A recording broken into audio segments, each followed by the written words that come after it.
as part of efforts aimed at finding a permanent solution to the problems of truck congestion around Apapa and its environs, the Nigerian Ports Authority in February announced the commencement of the electronic truck call-up system. This is designed for the management of truck management movement and access to and from the Lagos Ports Complex and the Tinkan Island Ports, Apapa. All trucks doing business at the ports will be required to park at the approved truck parks until they are called up into the port.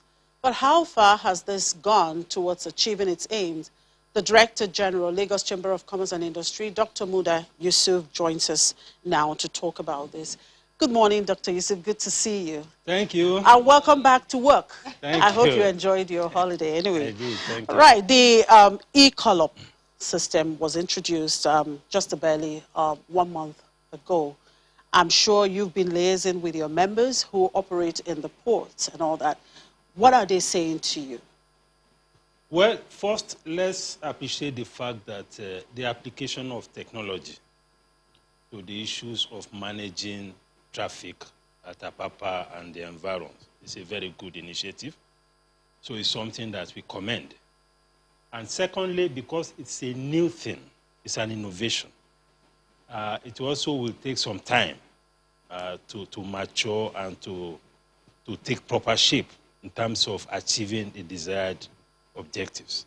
But generally, from the point of view of promoting efficiency, better coordination in terms of decongesting the traffic, some measure of success has been achieved, but there are concerns. Okay. There are concerns around the effect of this on exporters. There are issues around the role of the terminal operators.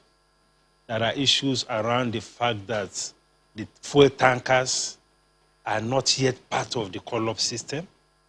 There are issues around infrastructure works. I'm talking of road construction between Tinkan, Mile 2 axis corridor, which is also contributing to the problems.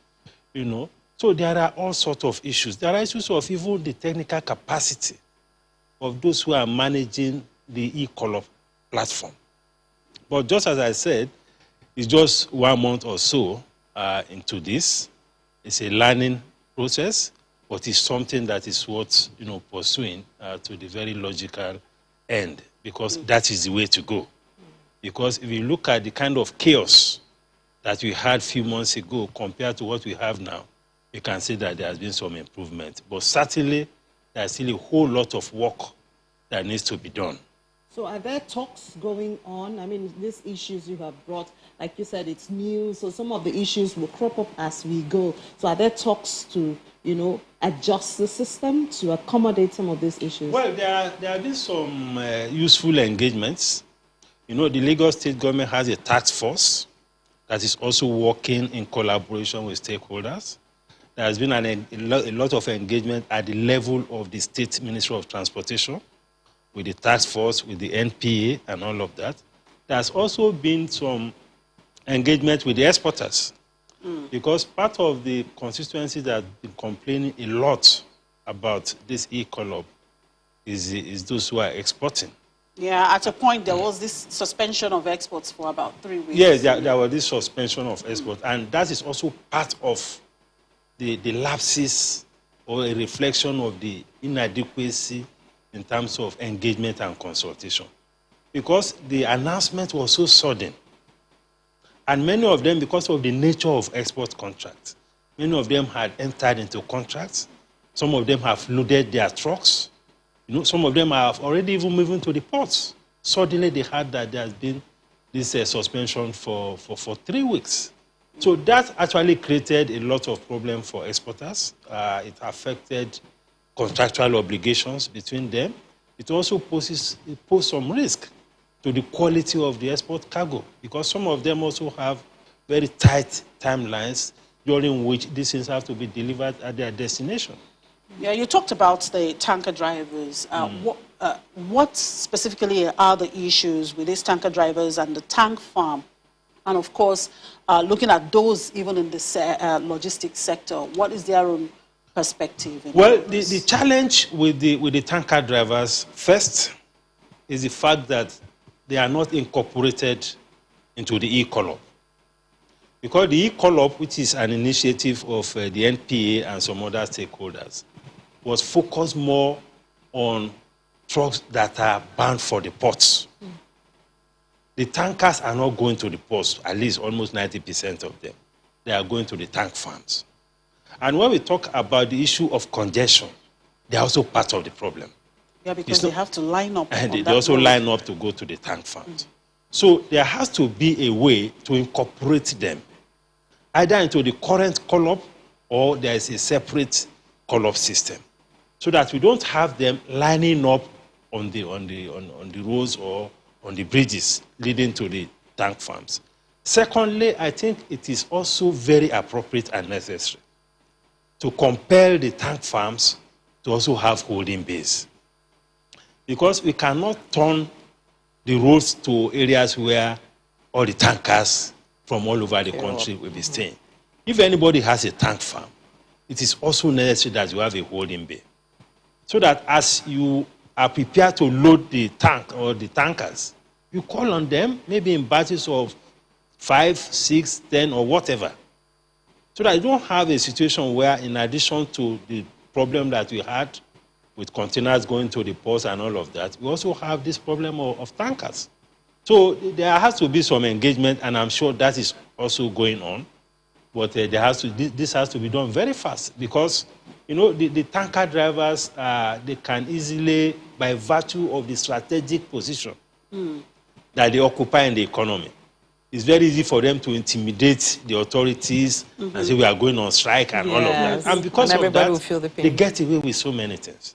I think in order to bring sanity to this entire system, they have to be incorporated one way or the other into the e-call-up, so that they will also be called up as and when necessary to come and do their loading at the tank farms. And the owners of the tank farms have a major responsibility to make sure that that happens by having adequate holding bays for the tankers. So are there people who are against this system in any way, that this system doesn't pay?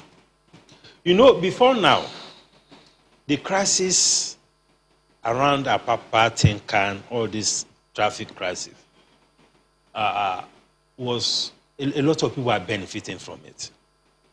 And from what we heard, quite a lot of money were made by a lot of people. At that time, you go there, you see sheds of people who have permanently settled there because it was big business. So naturally, those who are the major beneficiaries of that chaos or that crisis will not be happy with this. So they are also a source of risk to the success of the e-call-up.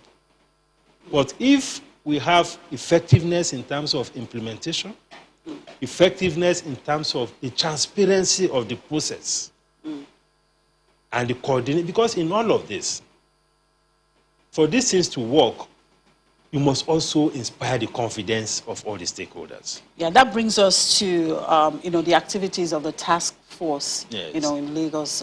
What's your view on how they have been able to carry out their functions, perhaps? Well, they are doing their best, especially in the area of enforcement. Before coming to the studio, I had some discussions with them, and with some of the members of the task force and the NPA.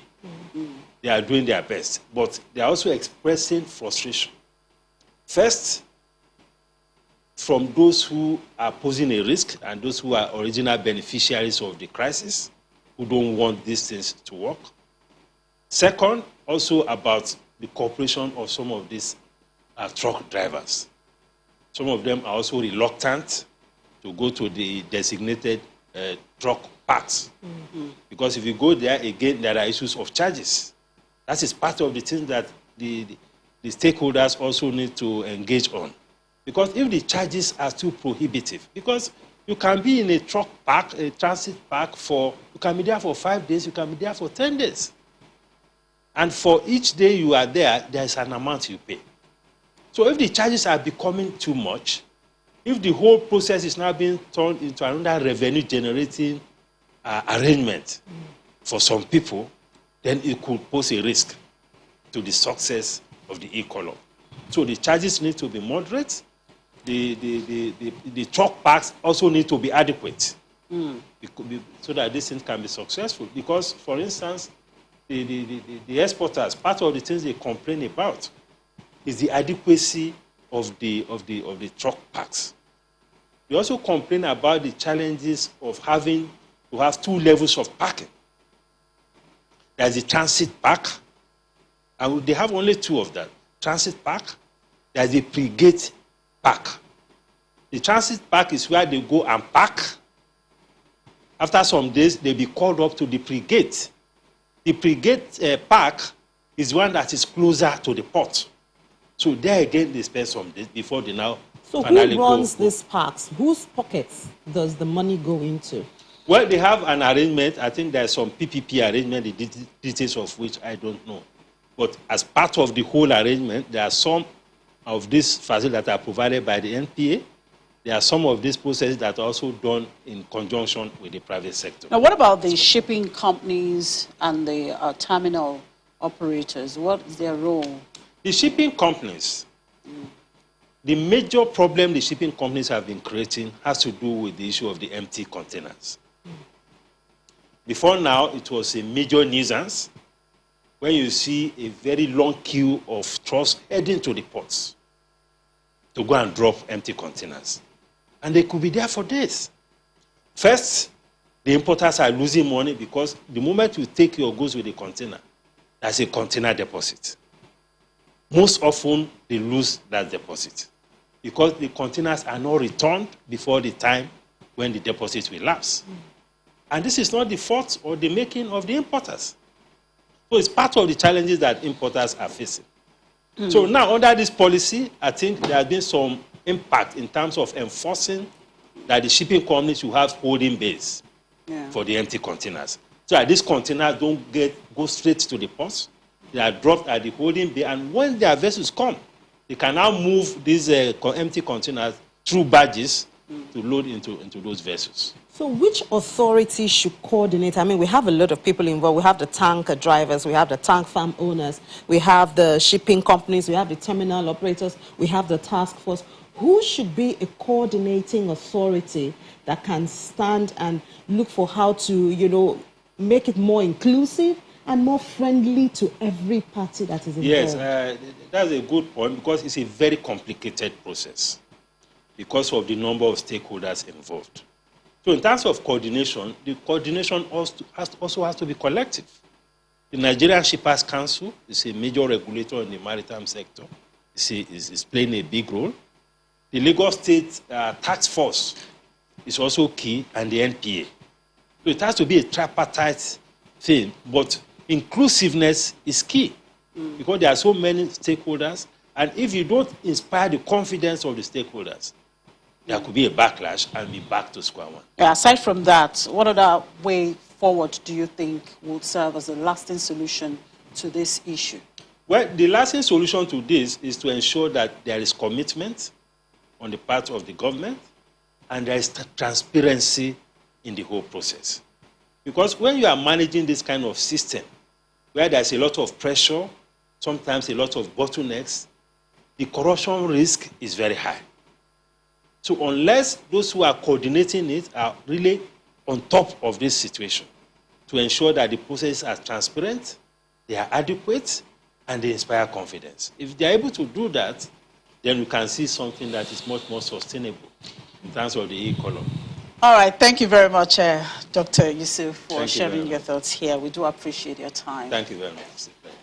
Well, Dr. Muda Yusuf is the Director General, Lagos Chamber of Commerce and Industry.